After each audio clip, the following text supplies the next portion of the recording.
السلام علیکم ناظرین، آپ کو میں اپنے چینل پھول اور خوشبو میں خوش آمدید کہتی ہوں۔ ناظرین، آج کی اس ویڈیو میں آپ کو نمرود کا حضرت ابراہیم خلیل اللہ علیہ السلام کے ساتھ تاریخی مناظرہ بیان کروں گی۔ تو ویڈیو کا آغاز کرتے ہیں۔ یہ نمرود اور حضرت ابراہیم خلیل اللہ علیہ السلام کا مناظرہ ہے جس کی روحداد قرآن مجید میں مذکور ہے۔ نمرود کون تھا؟ یہ بڑے تنتنے کا بادشاہ تھا۔ سب سے پہلے اس نے اپنے سر پر تاج شاہی رکھا اور خدائی کا دعویٰ کیا۔ مشہور ہے کہ پوری دنیا کی بادشاہی صرف 4 ہی شخصوں کو ملی ہے، جن میں سے 2 مومن تھے اور 2 کافر۔ حضرت سلیمان علیہ السلام، حضرت ذوالقرنین تو صاحبان ایمان تھے، اور نمرود بخت نصریہ دونوں کافر۔ نمرود نے اپنی سلطنت بھر میں یہ قانون نافذ کر دیا تھا کہ اس نے خوراک کی تمام چیزوں کو اپنی تحویل میں لے لیا تھا۔ یہ صرف انہی لوگوں کو خوراک کا سامان دیا کرتا تھا جو لوگ اس کی خدائی کو تسلیم کرتے تھے۔ چنانچہ ایک مرتبہ حضرت ابراہیم علیہ السلام اس کے دربار میں غلہ لینے گئے تو اس خبیث نے کہا، پہلے تم مجھ کو اپنا خدا تسلیم کرو، جبھی میں تم کو غلہ دوں گا۔ حضرت ابراہیم علیہ السلام نے بھرے دربار میں علی الاعلان فرما دیا کہ تو جھوٹا ہے اور میں صرف ایک خدا کا پرستار ہوں جو وحد لا شریک ہے۔ یہ سن کر نمرود آپے سے باہر ہو گیا، آپ کو دربار سے نکال دیا، ایک دانہ بھی نہیں دیا۔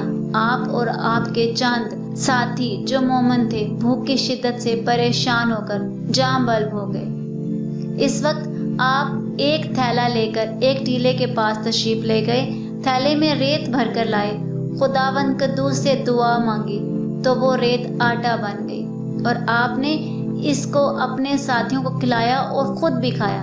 پھر نمرود کی دشمنی اس حد تک بڑھ گئی کہ اس نے آپ کو آگ میں ڈالا، مگر وہ آگ آپ پر گلزار بن گئی اور آپ سلامتی کے ساتھ اس آگ سے باہر نکل آئے، اور علی الاعلان نمرود کو جھوٹا کہہ کر خدائے وحد لا شریک کی توحید کا چرچا کرنے لگے۔ نمرود نے آپ کے کلمہ حق سے تنگ آ کر ایک دن آپ کو اپنے دربار میں بلایا، اور جو مکالمہ ان دونوں کے درمیان میں ہوا اور اس کا تذکرہ سپارہ نمبر 3 سورہ البقرہ کی آیت نمبر 258 میں بھی ہے۔ ناظرین، ان دونوں کا نمرود کا مناظرہ میں آپ کو سناتی ہوں۔ نمرود: ہے ابراہیم، بتاؤ تمہارا رب کون ہے جس کی عبادت کی تم لوگوں کو دعوت دے رہے ہو؟ حضرت ابراہیم علیہ السلام: ہے نمرود، میرا رب وہی ہے جو لوگوں کو جلاتا اور مارتا ہے۔ نمرود: یہ تو میں بھی کر سکتا ہوں۔ چنانچہ اس وقت اس نے 2 قیدیوں کو جیل خانے سے دربار میں بلایا، ایک کو موت کی سزا ہو چکی تھی، دوسرا رہا ہو چکا تھا۔ نمرود نے پھانسی والے کو تو چھوڑ دیا اور بے قصور کو پھانسی دے دی، اور بولا، دیکھ لو، جو مردہ تھا میں نے اس کو جلا دیا، اور جو زندہ تھا میں نے اس کو مردہ کر دیا۔ حضرت ابراہیم علیہ السلام نے سمجھ لیا کہ نمرود بالکل ہی احمق اور نہایت ہی گھامڑ آدمی ہے، جو جلانے اور مارنے کا یہ مطلب سمجھ بیٹھا۔ اس لیے آپ نے اس کے سامنے ایک دوسری اور بہت ہی واضح اور روشن دلیل پیش فرمائی۔ چنانچہ آپ نے ارشاد فرمایا، حضرت ابراہیم علیہ السلام: ہے نمرود، میرا رب وہی ہے جو سورج کو مشرق سے نکالتا ہے۔ اگر تو خدا ہے تو ایک دن سورج کو مغرب سے نکال کے دکھا۔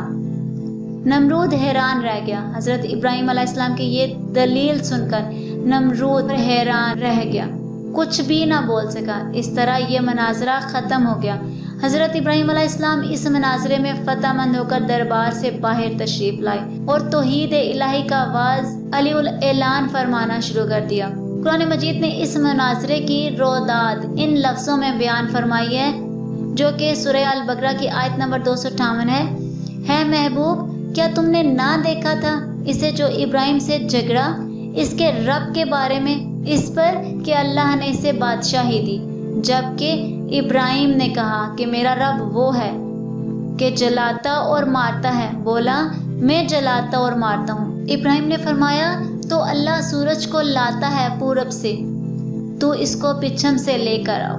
ہوش اڑ گئے کافر کے، اللہ راہ نہیں دکھاتا ظالموں کو۔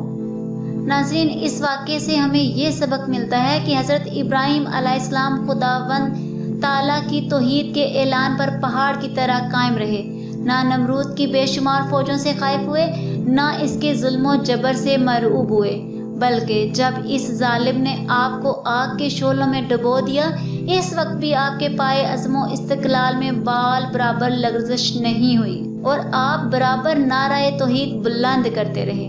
پھر اس بے رحم نے آپ پر دانا پانی بند کر دیا، اس پر بھی آپ کے عزم و استقامت میں ذرا برابر فرق نہیں آیا۔ پھر اس نے آپ کو مناظرے کا چیلنج دیا اور دربار شاہی میں طلب کیا تاکہ شاہی روب اور داب دکھا کر آپ علیہ السلام کو مرغوب کر دے، لیکن آپ نے بالکل بے خوف ہو کر مناظرے کا چیلنج قبول فرما لیا اور دربار شاہی میں پہنچ کر ایسی مضبوط اور دندان شکن دلیل پیش فرمائی کہ نمرود کے ہوش اڑ گئے اور وہ ہکا بکا ہو کر لاجواب اور خاموش ہو گیا۔ برے دربار میں اس کلمہ حق کی تجلی ہو گئی جو کہ بنی اسرائیل کی آیت نمبر 81 ہے، جو سپارہ 15 ہے۔ حق آیا اور باطل مٹ گیا، بے شک باطل کو مٹنا ہی تھا۔ بالآخر حضرت ابراہیم علیہ السلام کی صداقت اور حقانیت کا پرچم سر بلند ہو گیا۔ نمرود ایک مچھر جیسی حقیر مخلوق سے ہلاک کر دیا گیا۔ حضرت ابراہیم علیہ السلام کے اسوہ حسنہ سے علماء حق کو سبق لینا چاہیے کہ باطل پرستوں کے مقابلے میں ہر قسم کے خوف و ہراس اور تکالیف سے بے نیاز ہو کر آخری دم تک ڈٹے رہنا اور یہ ایمان یقین رکھنا، آخری دم تک ڈٹے رہنا چاہیے اور یہ ایمان اور یقین رکھنا چاہیے کہ ضرور نصرت خداوندی ہماری امداد و دستگیری فرمائے گی اور بالآخر باطن پرستوں کے مقابلے میں ہم ہی فتح مند ہوں گے اور باطل پرست یقیناً خائب اور خاسر ہو کر ہلاک اور برباد ہو جائیں گے۔ ناظرین، آج کی اس ویڈیو میں اتنا ہی۔ اگر آپ کو میری ویڈیو اچھی لگے تو لائک اور شیئر کریں اور اگر چینل پر نیو ہیں تو سبسکرائب کر لیں، ساتھ والے بیل کے آئیکن کو کلک کر لیں تاکہ میری ہر نئی آنے والی ویڈیو کی اپڈیٹ آپ تک پہنچتی رہے۔ ملتے ہیں اگلی ویڈیو میں، تب تک کے لیے اللہ حافظ۔